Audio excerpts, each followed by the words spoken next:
आज हम लोग संयुक्त राष्ट्र संघ के सफलताओं के बारे में अध्ययन करेंगे। तो संयुक्त राष्ट्र संघ की सफलता की शुरुआत होती है इंडोनेशिया से।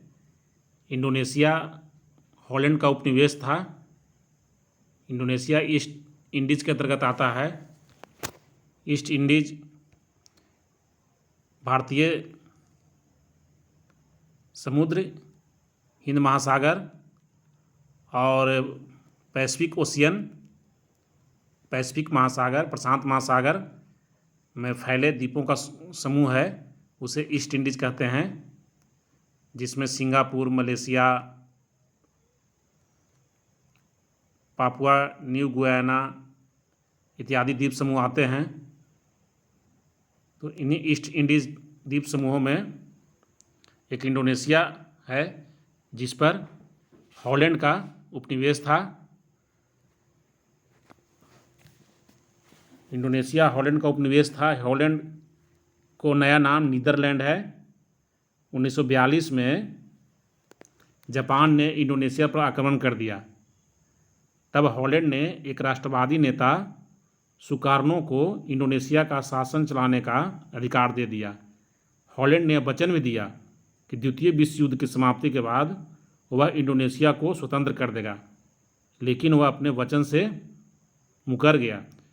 संयुक्त राष्ट्र संघ के दबाव में 1949 में इंडोनेशिया स्वतंत्र हो गया। इस प्रकार संयुक्त राष्ट्र संघ की सफलता हुई इंडोनेशिया के मामले में। संयुक्त राष्ट्र संघ के प्रयास से इंडोनेशिया 1949 में स्वतंत्र हो गया। उसके बाद इसकी दूसरी जो सफलता है वह है सोवियत संघ और ईरान विवाद। सोवियत संघ और ईरान विवाद में देखते हैं क्या है। सोवियत संघ की सेना ईरान में जमी हुई थी। 1946 में ईरान ने इसकी शिकायत सुरक्षा परिषद में की। संयुक्त राष्ट्र संघ की सुरक्षा परिषद में ईरान ने इसकी शिकायत की कि सोवियत संघ की सेना हमारे यहाँ जमी हुई है। तो संयुक्त राष्ट्र संघ के हस्तक्षेप के बाद सोवियत संघ ने ईरान से अपनी सेना वापस बुला ली। तो ये इस प्रकार संयुक्त राष्ट्र संघ की दूसरी सफलता रही। यह संयुक्त राष्ट्र संघ की दूसरी सफलता रही। उसके बाद हम लोग देखते हैं यूनान विवाद।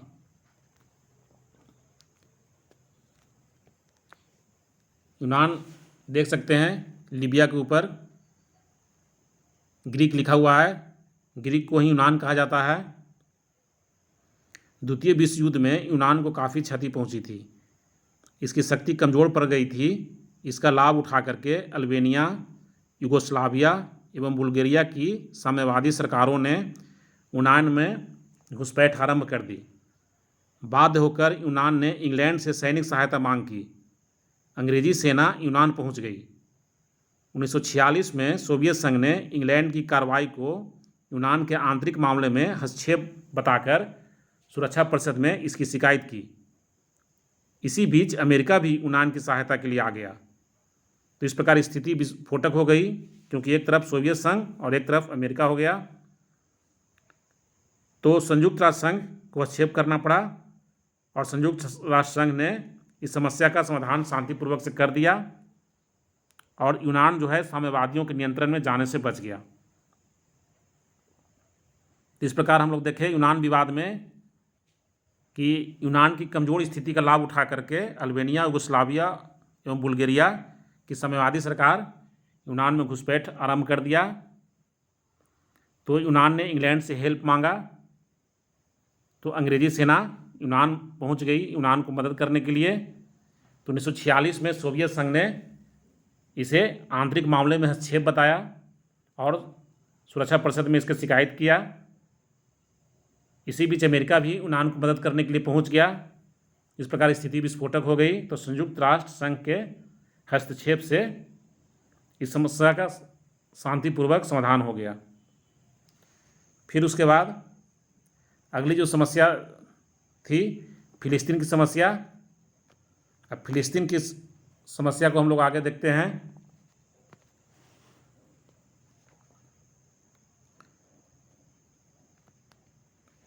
मध्य एशिया में फिलिस्तीन इंग्लैंड के संरक्षण में था। फिलिस्तीन दिखाई पड़ रहा है इस मैप में, 100% जो लिखा हुआ एरिया यही फिलिस्तीन था। उस वक्त इजराइल का अस्तित्व नहीं था, यहाँ पर फिलिस्तीन ही था। जो पूरा हरा रंग का दिख रहा है, जो हरा रंग का दिख रहा है यही फिलिस्तीन है। तो यह इंग्लैंड के संरक्षण में था। इंग्लैंड ने विश्व युद्ध के दौरान यह आश्वासन दिया था कि युद्ध के बाद फिलिस्तीन में यहूदी राज स्थापित किया जाएगा। द्वितीय विश्व युद्ध के दौरान इंग्लैंड फिलिस्तीन में यहूदियों को आश्वासन दिया, यहाँ पर यहूदी राज स्थापित किया जाएगा। अरबों को भी ऐसा ही आश्वासन दिया गया, यानी अरबों को बताया कि यहाँ पर मुस्लिम राज स्थापित किया जाएगा। इस प्रकार इंग्लैंड जो एक तरफ यहूदी राज स्थापित करने का बात किया यहूदियों से, तो दूसरी तरफ मुस्लिमों से मुस्लिम राज स्थापित करने का भरोसा दिलाया, आश्वासन दिया। इस प्रकार द्वितीय विश्व युद्ध के बाद अरब और यहूदियों में खूनी संघर्ष आरंभ हो गया। इस प्रकार लड़ाई पूरी तरह लगाई गई इंग्लैंड के द्वारा।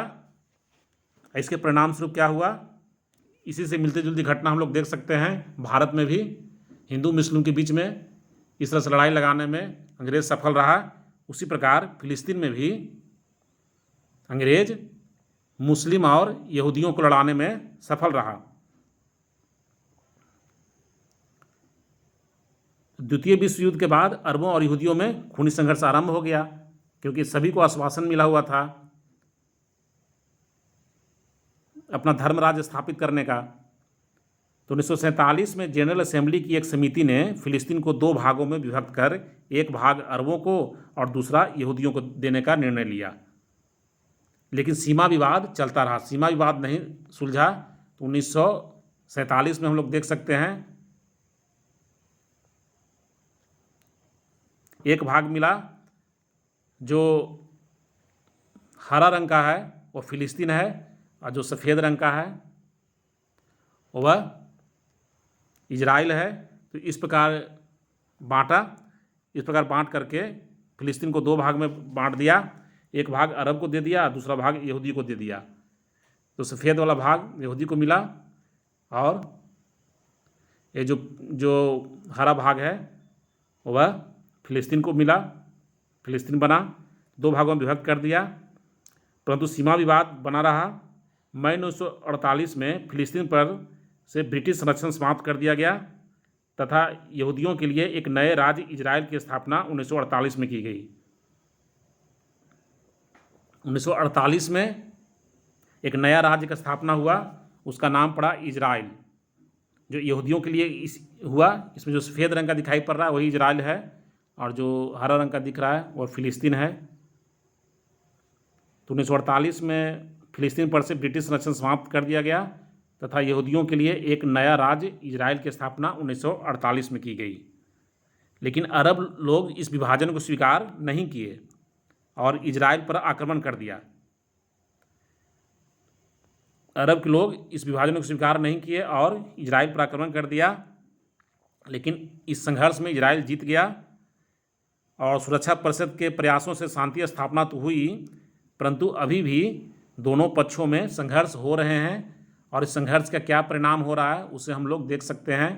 1947 में फिलिस्तीन का एरिया, अब हम लोग देखते हैं 1967 में। 1967 में फिलिस्तीन का एरिया देख रहे हैं कितना, जब लड़ाई होती है जब इजराइल जो है फिलिस्तीन के हिस्सों पर कब्जा कर लेता है। देख सकते हैं इजराइल जो है अब यहाँ पर 1967 में 22% हो गया। यहाँ पर 100% दिख रहा है। 1947 के पहले 1947 में 44% हो गया फिलिस्तीन एरिया बचा। 1967 में फिलिस्तीन के पास मात्र 22% एरिया बचा। फिर उसके बाद ये संघर्ष जारी है। फिर 2020 का देखते हैं। 2020 में फिलिस्तीन के पास मात्र 15% ही भूभाग बच रहा है, और ये जो सफ़ेद दिखाई पड़ रहा है वो हो गया इजराइल हो गया। तो इजराइल बार बार संघर्ष के बाद इजराइल जो है फिलिस्तीन के भूमि पर कब्जा करते जा रहा है। तो इस प्रकार यह संघर्ष जारी है। आज भी संघर्ष हम लोग को सुनने को मिलता है। तो ये फिलिस्तीन की समस्या का समाधान सुरक्षा परिषद के माध्यम से हुआ, कुछ शांति स्थापना की गई, उसमें आंशिक सफलता मिली। फिलिस्तीन की समस्या को हम लोग समझ लिए। उसके बाद हम लोग कोरिया के संकट के बारे में पढ़ेंगे। कोरिया हम लोग देख सकते हैं, कोरिया जो है जापान के बगल में है। नॉर्थ कोरिया और साउथ कोरिया, ऊपर में नॉर्थ कोरिया, नीचे में साउथ कोरिया, जापान के बगल में पश्चिम तरफ। तो द्वितीय विश्व युद्ध के पहले कोरिया जापान के संरक्षण में था। कोरिया किसका उपनिवेश था? जापान का। लेकिन द्वितीय विश्व युद्ध में जापान की हार हो जाती है, तो कोरिया को दो भागों में बांट दिया जाता है। एक है उत्तरी कोरिया और दूसरा दक्षिणी कोरिया। उत्तरी कोरिया जो होता है वो सोवियत संघ का प्रभाव क्षेत्र में रहता है, और दक्षिणी कोरिया जो है वो अमेरिका के प्रभाव क्षेत्र में रहता है। तो दो भागों में बट गया, एक सोवियत प्रभाव क्षेत्र उत्तरी कोरिया कहलाया और अमेरिका प्रभाव क्षेत्र दक्षिणी कोरिया कहलाया। 1950 में उत्तरी कोरिया ने दक्षिणी कोरिया पर आक्रमण कर दिया। सुरक्षा परिषद ने उत्तरी कोरिया को आक्रामक घोषित कर उसके विरुद्ध कार्रवाई का निर्णय लिया। संयुक्त राष्ट्र की सेना भेजी गई। कोरियाई युद्ध लंबे समय तक चला। अंततः 1953 में दोनों पक्षों में संधि हो गई और विश्व एक अन्य विनाशकारी युद्ध से बच गया। तो इस कोरिया संकट को हम लोग देखें कि 1950 में उत्तरी कोरिया ने दक्षिणी कोरिया पर आक्रमण किया, तो संयुक्त राष्ट्र ने इसमें हस्तक्षेप किया, उत्तरी कोरिया को आक्रामक देश घोषित किया और उसके विरुद्ध कार्रवाई किया, और संयुक्त राष्ट्र अपनी सेना भेजा। ये युद्ध लंबे समय तक चला और 1953 में दोनों पक्षों में संधि हो गई और विश्व एक अन्य विनाशकारी युद्ध से बच गया। उसके बाद संयुक्त राष्ट्र संघ की जो अगली सफलता है वह है सुएज संकट में सफलता। सुएज नहर की तरफ हम लोग बढ़ते हैं। यहाँ पर भूमध्य सागर और लाल सागर को जोड़ने वाली जो नहर है वह सुएज नहर है। देख रहे हैं मिस्र, यहाँ पर लिखा हुआ है इप्ट, इप्ट मतलब मिस्र। तो मिस्र के राष्ट्रपति कर्नल नासिर 1956 में सुएज नहर का राष्ट्रीयकरण कर दिए। मिस्र के राष्ट्रपति कर्नल नासिर ने 1956 में सुएज नहर का राष्ट्रीयकरण कर दिया। इस पर अब तक इंग्लैंड और फ्रांस का नियंत्रण था। अतः इंग्लैंड और फ्रांस राष्ट्रीयकरण के विरुद्ध हो गए। चूँकि पहले इस पर इंग्लैंड और फ्रांस का नियंत्रण था, इसलिए इंग्लैंड और फ्रांस इस राष्ट्रीयकरण के विरुद्ध हो गए। उनके समर्थन से इजराइल ने मिस्र पर आक्रमण कर दिया। सुएज नहर के बगल में आगे हम लोग देख सकते हैं इजराइल है। तो इजराइल ने इंग्लैंड और फ्रांस के समर्थन से मिस्र पर आक्रमण कर दिया। इंग्लैंड और फ्रांस ने भी सैनिक कार्रवाई आरंभ कर दी। युद्ध के दौरान संयुक्त राष्ट्र को हस्तक्षेप करना पड़ा। उसके प्रयासों से आक्रमणकारी सेनाएं मिस्र से वापस हो गई एवं शांति व्यवस्था स्थापित हो गई और सुएज नहर पर मिस्र का प्रभाव बना रहा। तो इस प्रकार हम देख सकते हैं कि संयुक्त राष्ट्र के प्रयास से इंग्लैंड और फ्रांस और इजराइल की सेना मिस्र से वापस हो गई और सुएज नहर पर मिस्र का प्रभाव बना रहा और शांति व्यवस्था भी स्थापित हो गई। ये छठी सफलता हुई संयुक्त राष्ट्र संघ की। उसके बाद सातवीं सफलता को हम लोग देखते हैं, सीरिया एवं लेबनान समस्या। सीरिया और लेबनान समस्या को देखते हैं। हम लोग देख सकते हैं सीरिया और लेबनान, मिस्र के ऊपर, इजराइल के ऊपर सीरिया है, उसके बगल में पश्चिम तरफ छोटा सा लेबनान है। तो सीरिया और लेबनान की समस्या का भी समाधान संयुक्त राष्ट्र को करना पड़ा। इन दोनों स्थानों में ब्रिटिश और फ्रांसीसी सेनाएं थी। सीरिया और लेबनान में फ्रांसीसी और ब्रिटिश सेनाएं थी। दोनों ने विदेशी सैनिकों को हटाने की मांग रखी। संयुक्त राष्ट्र के प्रयासों से इंग्लैंड और फ्रांस ने अपनी सेनाएं हटा ली। इस प्रकार संयुक्त राष्ट्र के प्रयास से क्या हुआ, शांति स्थापित हो गई। दोनों जगह से, सीरिया और लेबनान, दोनों जगह से ब्रिटिश और फ्रांसीसी सेनाएं हट गई। पुनः 1959 में भी लेबनान पर संकट आया तो संयुक्त राष्ट्र ने अपना प्रेक्षक दल वहां भेजकर समस्या का शांतिपूर्ण समाधान निकाला। इस प्रकार संयुक्त राष्ट्र संघ के प्रयास से सीरिया और लेबनान की समस्या का भी समाधान हो गया। उसके बाद कश्मीर की समस्या की तरफ आते हैं। कश्मीर की समस्या, भारत की स्वतंत्रता के तत्काल बाद ही कश्मीर की समस्या उठ खड़ी हुई। पाकिस्तान की नज़र जो है वो कश्मीर पर गड़ी हुई थी। अतः 22 अक्टूबर 1947 को पाकिस्तान ने लड़ाकू कबीलाइयों एवं सेना को कश्मीर पर अधिकार करने के लिए भेज दिया।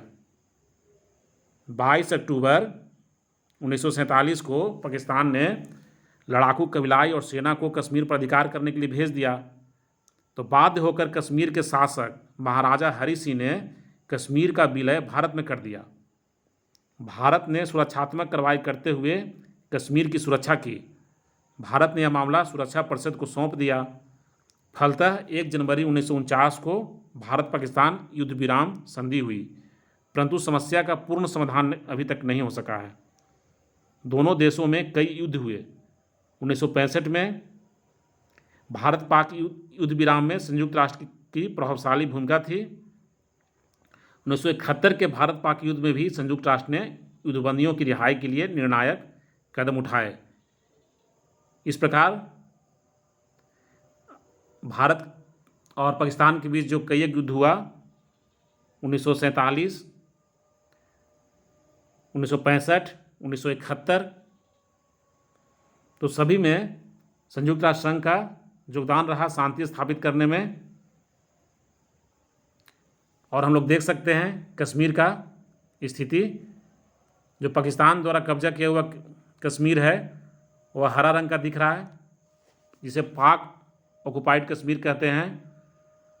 और जो चाइना के द्वारा कब्जा किया हुआ हिस्सा है उसे अक्साई चीन के नाम से जाना जाता है।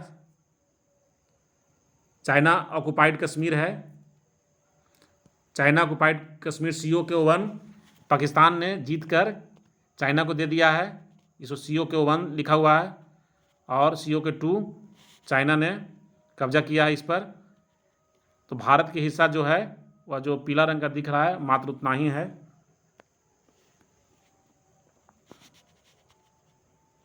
जिसे हम लोग देख सकते हैं इस मैप में, जम्मू और कश्मीर इतना ही है।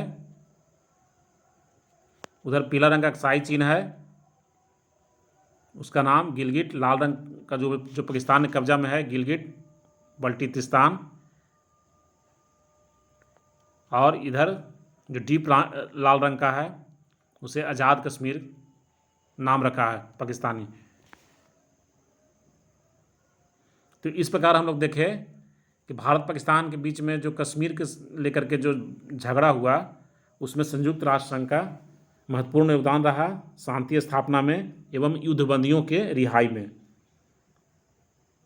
अन्य समस्याएं, इसके अलावा भी विश्व में कई प्रकार की समस्याएं हुई, जिससे अरब इजराइल संघर्ष हुआ, खाड़ी युद्ध हुआ, अफगानिस्तान की समस्या हुआ, दक्षिण अफ्रीका नामीबिया की स्वतंत्रता इत्यादि प्रश्न हुए। तो सभी में संयुक्त राष्ट्र ने हस्तक्षेप एवं सूझबूझ से इस सारी समस्याओं का समाधान किया। इसके अलावा कई कल्याणकारी कार्य भी किया संयुक्त राष्ट्र संघ ने, जैसे मानवाधिकारों की सुरक्षा एवं मानव कल्याण के लिए अनेक महत्वपूर्ण कार्य किए। अपनी विशिष्ट संस्थाओं द्वारा इसने बालकों, श्रमिकों एवं स्त्रियों की स्थिति में सुधार लाने का भी प्रयास किया। शिक्षा, कला एवं संस्कृति के विकास को प्रोत्साहन दिया। संक्रामक रोगों एवं महामारियों को रोकने तथा चिकित्सा की सुविधा उपलब्ध कराने का भी काम किया। आर्थिक सहायता प्रदान कर इसने अनेक सदस्य राष्ट्रों एवं में विकास कार्यों का प्रोत्साहन दिया है। इस प्रकार संयुक्त राष्ट्र संघ का अनेक मानव कल्याण संबंधित कार्य भी है। अन्य समस्याओं में हम लोग देखें खाड़ी युद्ध। खाड़ी युद्ध क्या था? इराकी आक्रमण और कुवैत पर कब्जा करने के जवाब में अमेरिका 35 देशों के साथ संगठन बना करके इराक पर हमला किया था वर्ष 1990-91 में। उसे हम लोग खाड़ी युद्ध के नाम से जानते हैं। उसके बाद अफगानिस्तान समस्या के बारे में जिक्र किए। अफगानिस्तान में मुख्य रूप से तालिबान की समस्या है। तालिबान जो है सुन्नी इस्लामिक आधारवादी आंदोलन है, जिसकी स्थापना 1994 में कंधार में हुई थी। यह एक पश्तो भाषा का शब्द है तालिबान, जिसका अर्थ होता है ज्ञानार्थी, और इसकी विचारधारा है कट्टर पंथ इस्लामिक, यानी कि इस्लाम को कठिन, इस्लाम के जो है मूल रूप से जो